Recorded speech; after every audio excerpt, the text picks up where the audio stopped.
여러분들 믿음 생활을 하면서 믿음이 멈춰 있거나 또는 후퇴하고 있다라고 생각할 때가 있지 않습니까? 저도 종종 믿음 생활을 하면서 내 믿음이 앞으로 나아가지 않고 있구나. 또 심지어는 후퇴하고 있구나라고 이제 생각할 때가 있습니다. 그런데 대부분 그런 생각의 기준은 뚫려 있는 상황이 나를 더 앞으로 나아가게 하고 또 막힌 상황은 내가 성장하지 못한다라고 생각하는 그 기준 때문에 그런 생각을 할 때가 많이 있다라는 것이죠.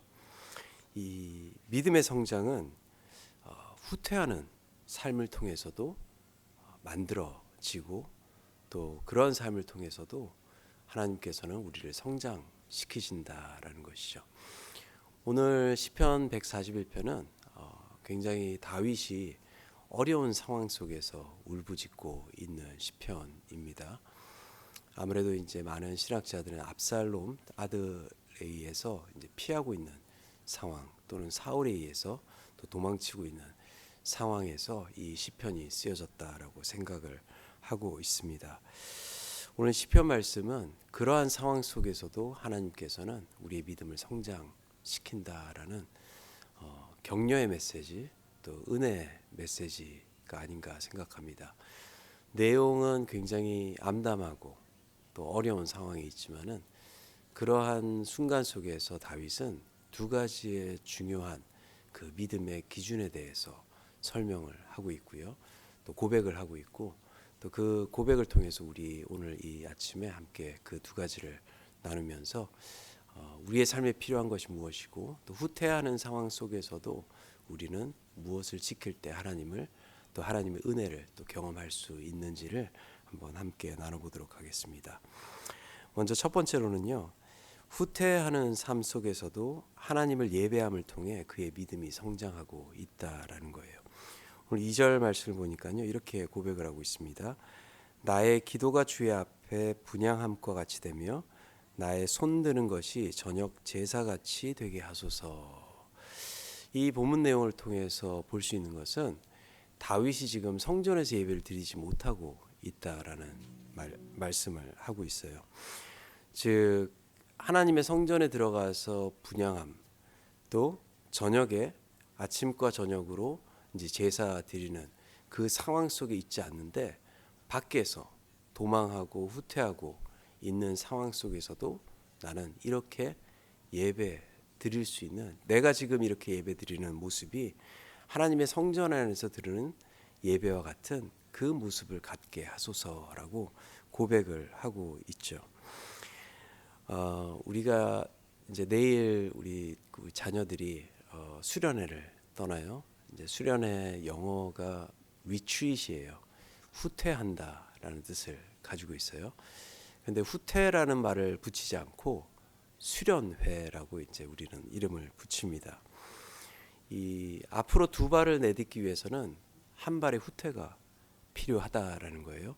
그런데 그것은 후퇴가 아니라 우리의 삶을 재정비시키고 또 우리의 믿음이 다시 하나님께 그 초점 맞춰짐을 통해서 앞으로 더 나아갈 수 있도록 해 주시는 시간이 바로 리트릿의 시간이라는 것이죠.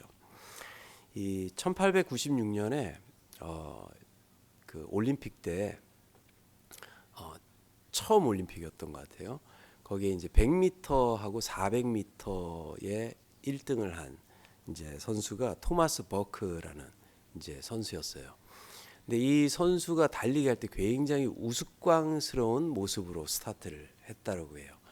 그 당시만 해도 사람들이 이제 그 스타팅 라인에 섰을 때 이렇게 서서 이렇게 출발을 했대요.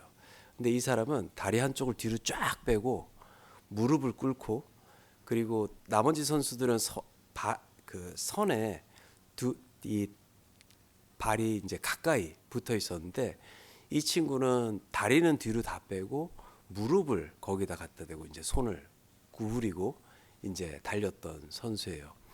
다들 이제 웃었대요.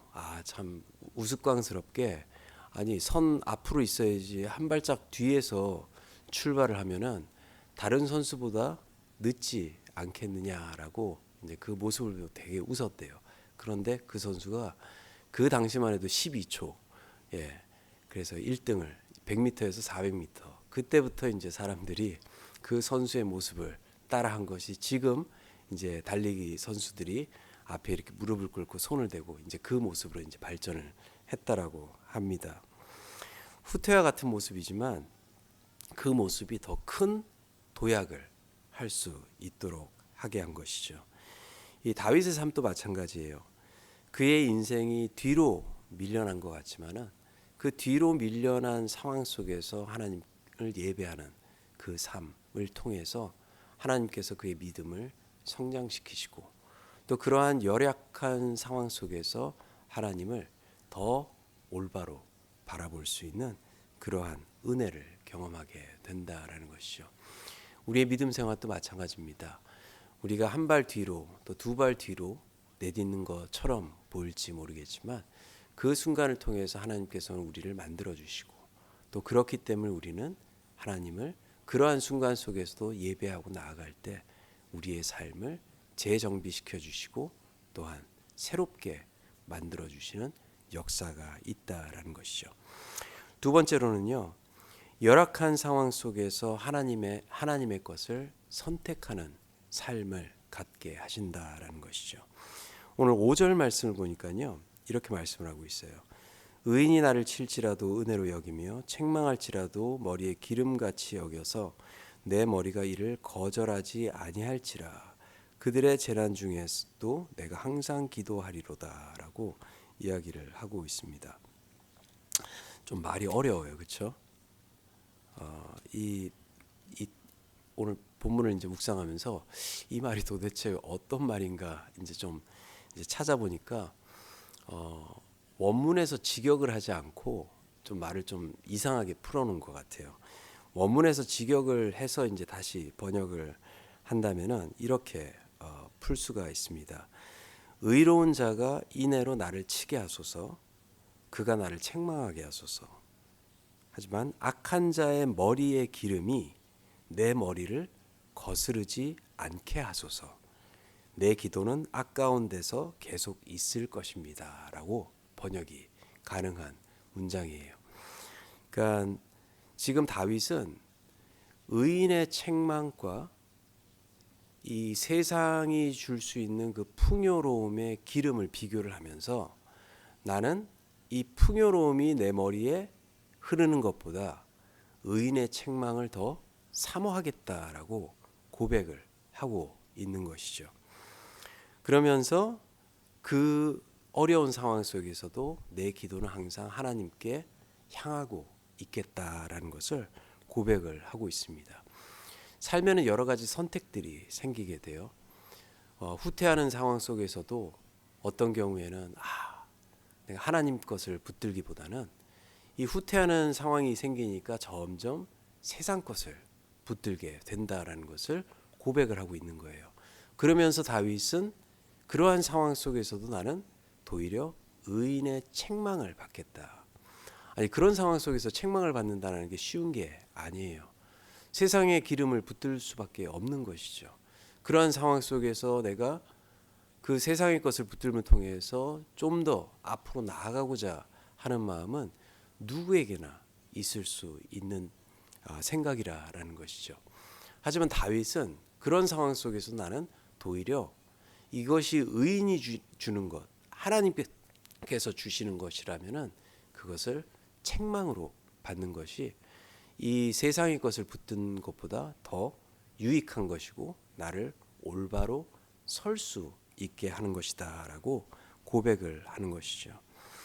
세상의 복은 순간적이고 일시적인 것이지만 하나님께서 주시는 책망과 인도하심은 나를 더 성장시키는 은혜이다라고 고백을 하고 있는 것입니다.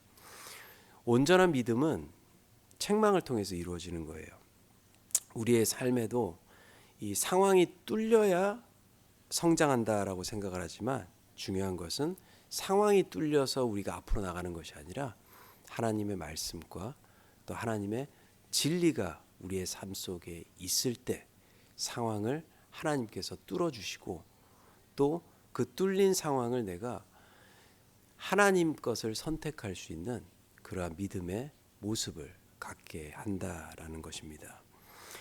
후퇴한 상황 속에서도 하나님 것을 선택할 수 있는 이러한 훈련이 이루어질 때 이 열린 상황 속에서도 하나님 올바른 것을 선택할 수 있고 또 곧고 바른 길로 나아갈 수 있게 되는 것이죠. 하나님은 후퇴하는 순간에서도 우리의 삶 속에서 역사를 하고 계세요. 후퇴의 자리에서도 더 깊이 또 더 치밀하게 우리의 믿음을 인도해 주십니다. 그렇기 때문에 오늘 이 말씀을 기억하면서 두 가지 꼭 기억하고 오늘 믿음의 삶을 살았으면 좋겠습니다. 막힌 상황 속에서도 또 후퇴하는 상황 속에서도 예배의 삶을 지키고 나아갈 때 하나님은 그 삶을 통해서 우리의 영적인 믿음을 성장시켜 주신다. 또 두 번째로는 세상의 기름 그 풍요로움보다 물론 그것도 필요하겠죠. 그것보다 우리를 더 풍요롭게 하는 것은 하나님의 말씀이다라는 것을 붙들고 나아갈 때 오늘 하루도 우리가 어떤 상황에 있든지 그 상황 속에서 하나님의 은혜를 붙잡게 될 것이고 또 그 은혜를 통해서 우리는 하나님께서 열어주시는 그 길을 바라보고 나아가리라 믿습니다. 오늘도 이러한 삶을 살아갈 수 있는 저와 여러분들 되기를 간절히 축원합니다. 함께 기도하도록 하겠습니다. 사랑과 은혜 하나님 감사드립니다.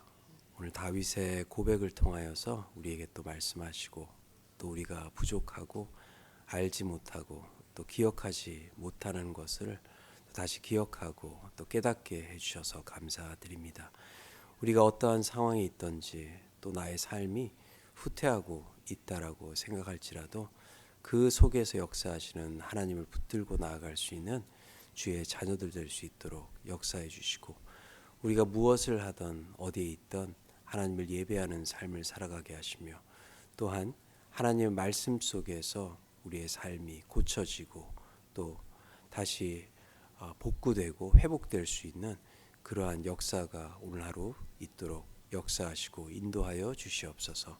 모든 것 감사드리옵고 우리를 위해서 이 세상에 오신 주 예수 그리스도의 이름으로 간절히 기도 올려 드립니다. 아멘.